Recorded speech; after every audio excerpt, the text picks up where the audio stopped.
Entre le pot d'échappement et le convertisseur catalytique se trouve un dispositif fragile.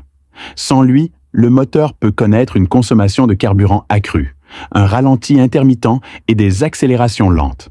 Cette vidéo explique le fonctionnement d'une sonde lambda. Son composant le plus important est l'élément capteur, creux et en dioxyde de tantale. Les couches internes et externes de la sonde sont recouvertes d'une membrane poreuse faisant office d'électrode. Lorsque la sonde lambda est activée, la partie interne est exposée à l'air extérieur, tandis que la surface externe de l'interface entre en contact avec les gaz d'échappement. La température de fonctionnement de la sonde atteignant 600 degrés Celsius, un élément chauffant est installé à l'intérieur pour maintenir cette température. 4 fils sont connectés à l'arrière de la sonde.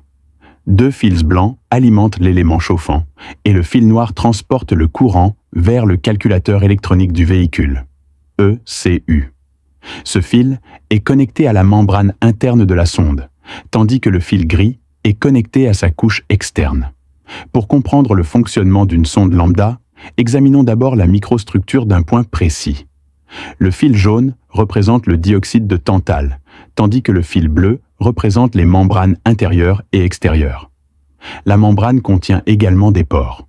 Le fil noir en haut représente les gaz d'échappement, tandis que le fil gris en bas représente l'air extérieur. Lorsque le capteur atteint sa température de fonctionnement, la membrane agit comme un catalyseur.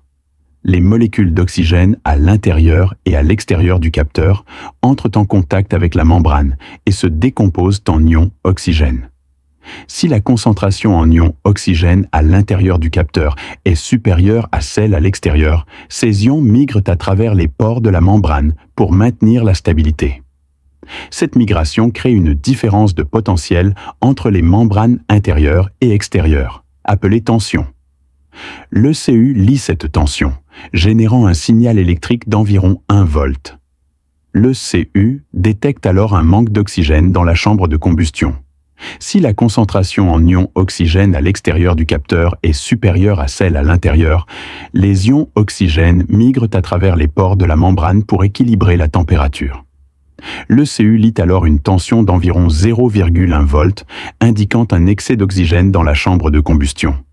En fonction des signaux de tension de la sonde lambda, l'unité de commande électronique ajuste le débit d'injection, le volume d'air d'admission et d'autres facteurs afin d'affiner la concentration du mélange, garantissant ainsi un fonctionnement du moteur au plus près du rapport air-carburant idéal. C'est tout. Pour plus d'actualités et de mises à jour technologiques, restez connectés et n'oubliez pas de vous abonner à notre chaîne Automobile.